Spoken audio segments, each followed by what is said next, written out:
The question is, these were, the final say to these was through a single engineer. And I've met that engineer and he told me it was my say. And the question is, did he succeed or did he fail?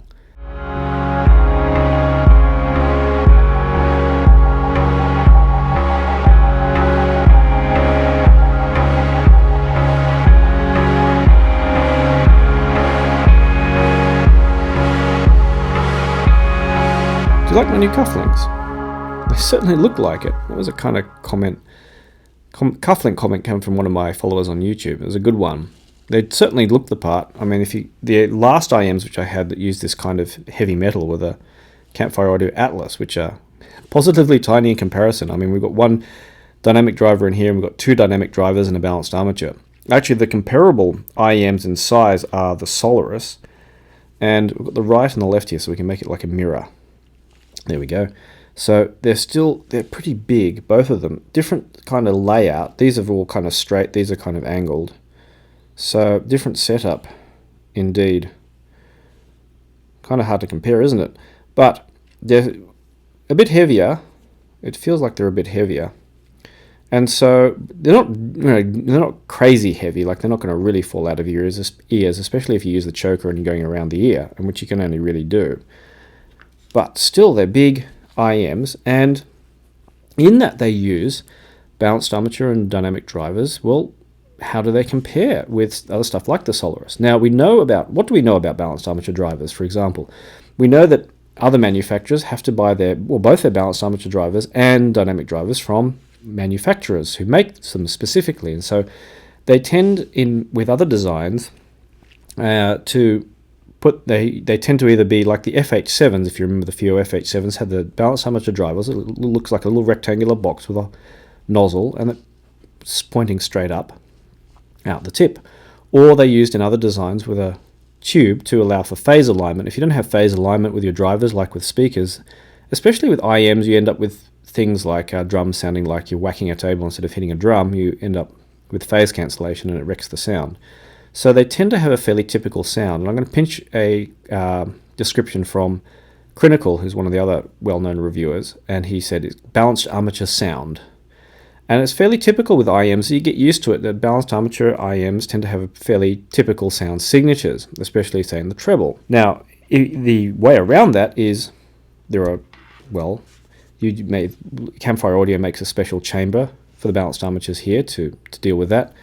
And in the case of Sony, well, they make their own drivers. So we can't really compare it to other balanced armature drivers, at least in the sense that we don't know if it's not like someone's taken a common driver and made their own design. It's like Sony drivers. We don't know exactly what's different compared to other manufacturers of them.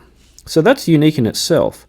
Everything is made by Sony, and that's, their unique characteristic. Everything comes from them. It's not third party. Well, maybe the tips are. Well, even the tips. We even saw they have their own special design of tip with this soft, comfortable foam coating, bubbly foam coating, or their own silicon tips with this kind of design at the bottom, which I don't know if that has any purpose or is just to say, look, we're Sony, we can do our own stuff. So everything is unique from Sony. And knowing that, so how's that going to sound? And with the bass driver especially, how much are we going to be able to tune them?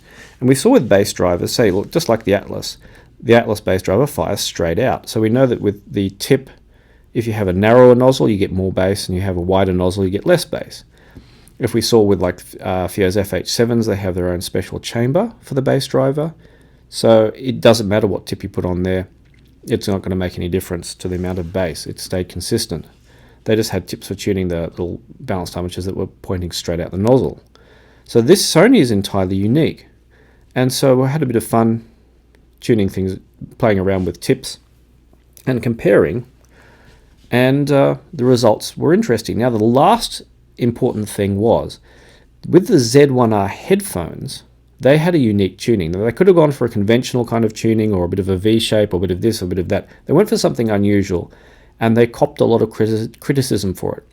And considering those were supposed to be the successor to one of the most famous pairs of headphones ever made, the Sony R10s, I think they failed. And a lot of people also think they failed. And here are headphones, the R10s were $2,600 back in 1989, which is about equivalent to about $5,000 now.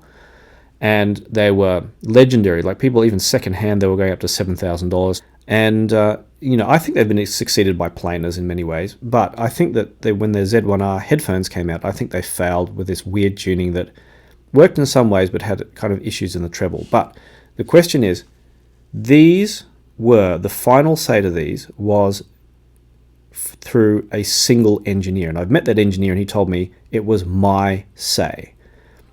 And the question is, did he succeed or did he fail? You have the whole reputation of Sony balanced on your head as an engineer. Can you imagine that? The reputation of the largest, most famous electronics companies in the world balanced on your head. And I think he succeeded. And I'm going to explain why. To start with, the sound signature is somewhat V-shaped. Not overblown, but you have a fair amount of bass. Now, some people will not like this, and some people have already said they don't like it. It means it's everything. I call it a fun sound signature, which is a bit V-shaped. It goes way back to when I was a child. I had a stereo which had a 3-band graphic equalizer, and my friend came around one day and said, "Hey, do this," and he turned up the bass control and the treble control, and it sounded better. Well, at least when you're a kid, of course, it sounds better. And that's a bit like what's gone on. Not overblown, but there's still a fair bit of V-shape in there. Now, I mentioned the Atlas before. These are very V-shaped, and they're really overblown entertainment. I mean, they make their thundering bass a lot of fun, and they really overdo it, but they do overdo it in the most fun kind of way. Not as the Z1Rs are not as V-shaped as this. They're not as overblown. What they offer is more refinement, but a good deal of entertainment in the sound when you're listening. Now, this is kind of regardless of tips. Tips I'll get into in a bit, but essentially it stayed the same.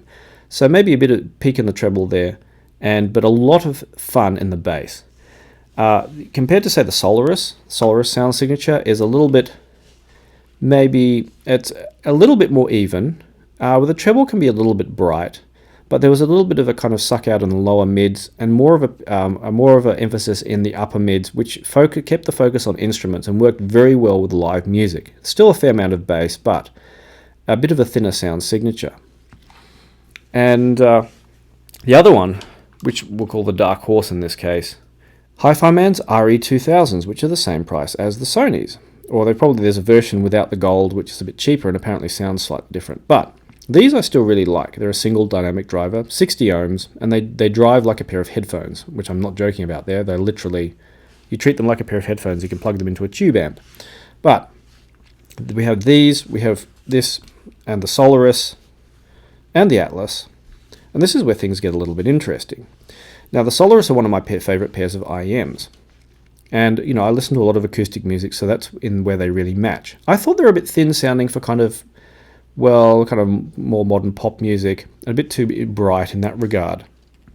The RE2000s are kind of a bit more U-shaped than V-shaped, a touch more focus on the deep bass and a bit more on the very high treble. So sometimes a bit of very high-pitched treble comes in there unexpectedly.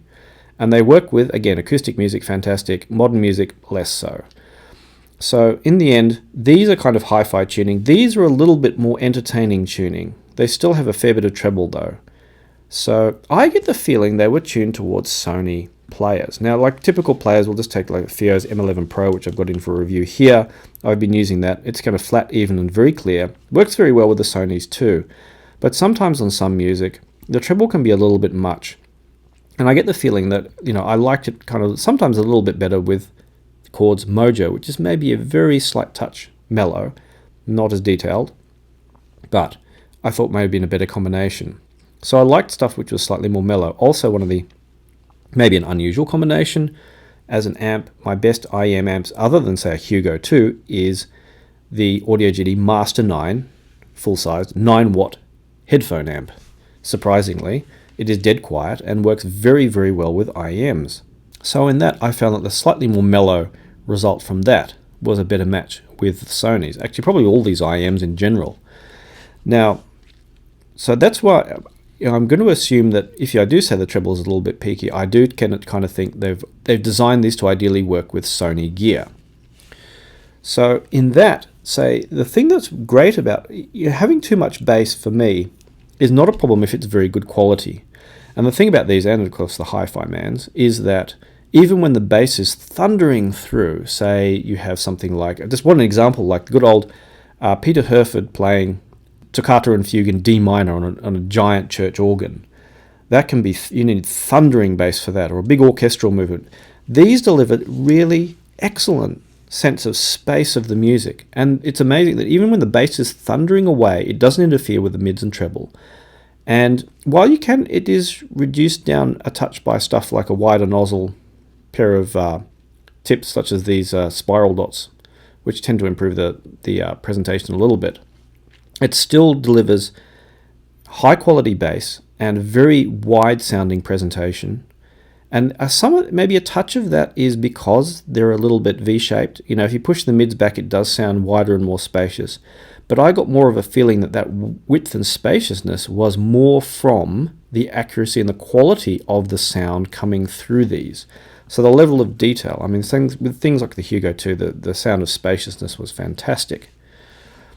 And it was very good with whatever I used them with in general, which included, say, the FiO's M11 and M11 Pro. There was enough I could make out the difference between the FiO M11 and M11 Pro very clearly with these, as I could with the other IEMs too, but very much so with these. They had that degree of, they scaled up very well to better equipment. Now, compared to the Solaris sounded, in comparison, maybe a touch veiled, like a touch flatter, a touch less depth to the music. Still very good, but I think that the Sonys did better in sense of depth, and overall the soundstage was deeper and wider, and I felt like more like we were in the music, not just listening to the music, than with the Solaris. Interesting, the Solaris is possibly comparable to Sony's M9, and I remember listening to them just after listening to the Solaris, and I thought these sound very similar. And I think there may have been some. I know that Sony are very much aware of other manufacturers in the market and what's popular. We'll say that much. Compared to the hi-fi mans were probably closest in kind of a real competitor. But the thing with the hi-fi mans is if you do put wide bore tips on them, such as these spiral dots, the sound signature goes completely wonky. It goes very bizarre and it becomes a mess. You have to use narrow bore tips on them, so you can use spin fits, you can use Type E tips, which is what I have here. You can anything as long. The original tips are actually narrow bore too, but you can't kind of, or you can probably use foamies on there too, but you can't really rotate around tips with these. They very much stick to their kind of almost U-shaped sound signature, and with classical music or acoustic music where that picky treble isn't an issue, they do sound fantastic. Sometimes actually vocals, strangely enough, sound a little bit darker than with the Sonys, which is kind of an odd. Maybe a consequence of the different tonal balance of these versus the Sonys, but they seem to reach deep down into the bass very, very well. Depending where the treble or the higher sounds are, if they're kind of low, high, mid, high, then they can sound a touch darker. Whereas if it's very high peaks in there, then they'll sound a little bit too bright. And the Sonys maybe are a touch more on the balance side of things. And it's hard to say absolutely if they were more precise. From what I thought, maybe just a touch more precise in some respects than the hi-fi mans. And in that, when I was listening, I wasn't thinking about kind of a balanced armature treble. I'd probably say that the least balanced armature treble sounding IEMs I had before borrowing these Sonys was the Solaris, that didn't have that balanced armature sound, maybe a very tiny bit. And probably the Sonys have it least of all. And you kind of notice it more if you compare it to like some of the more newer IEMs, such as the AME Customs I reviewed that have an electret driver treble, which have a kind of more open and spacious sound. And then you go back to other IEMs, such as these, and you notice a very slight touch of balanced armature sound signature, but only just a touch. But in listening through these, I switched to the hi-fi mans, and I didn't notice so much. I didn't notice, suddenly I'm just back to dynamic driver treble. The quality of the overall sound signature is excellent, I think, with these. They give an entertaining sound signature that gives a lot of space. And entertaining, a fair whack of bass, more than some people like, but they manage to keep it coherent so well that they give you a sense of space and depth too to the music, more so than I would have imagined it possible with IEMs, maybe excepting with the RE2000s, which come, or maybe almost there. And there's maybe a touch of tunability, although not a lot, by putting wider bore tips on there, a touch more precision, maybe a touch less bass. They seem to mellow out after a couple of hours of listening, actually.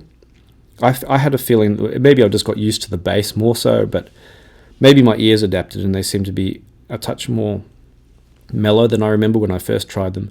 But they're just so fun to listen with. They're so entertaining. They make everything really interesting and involving, if maybe not always completely perfect. Like, as I said, modern music tends to be a touch bright. But if you're going to listen to compressed music, you shouldn't be spending $2,000 on IEMs.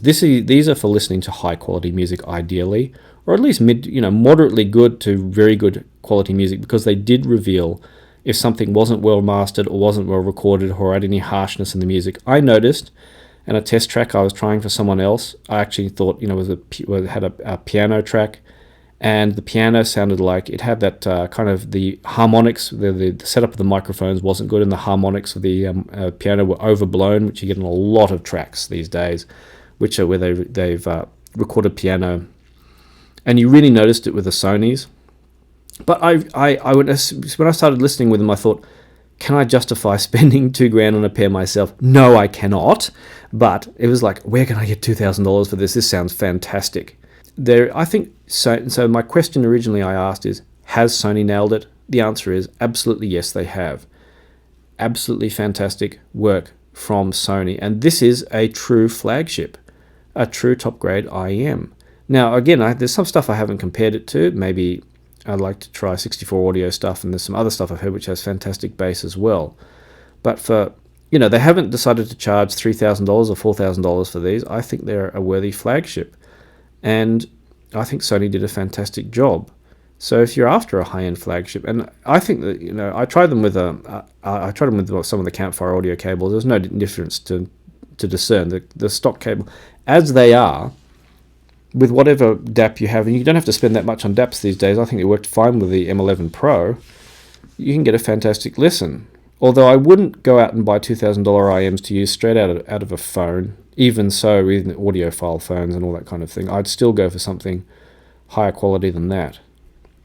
Then if you do go for what we might call the Hong Kong rig, something like a Cayenne N8 and that, and a pair of high-end flagship IEMs like these, you'll have a fantastic and really entertaining listening rig. And a lot of the time I enjoyed listening with these more so than I enjoyed listening with headphones, just because of that really excellent and even maybe a bit overblown bass, but it was so much fun and so entertaining to listen with. So I think there we go. Sony's IER-Z1Rs I think are some of the best IEMs I've ever tried, and they've kind of exceeded my present most liked flagships, I think, overall in design and setup. And they come in a gorgeous box with two cables, including this typical Sony balanced one. And they still have enough space if you do want to stick an aftermarket cable in there. I still managed to plug stuff in fine. So that's the Sonys. And if you have any questions or comments, these have to go back to their owner shortly, so I won't be able to compare them to anything else, maybe in the future I might have a chance, but I don't think so. But did you ever try a pair, and what did you think? If you end up getting a pair, what did you use them with, and what music do you like them with? Also, thanks to everyone who has been supporting my videos. These videos are the result of the people whose names you see on screen, including a very generous friend who runs MASS-Kobo, who lent me a couple of studio grade mics, which is why you can probably hear too much detail from my voice now. And don't forget to subscribe if you'd like to be notified when I have new videos out. If you'd like to become a supporter, check the link on screen.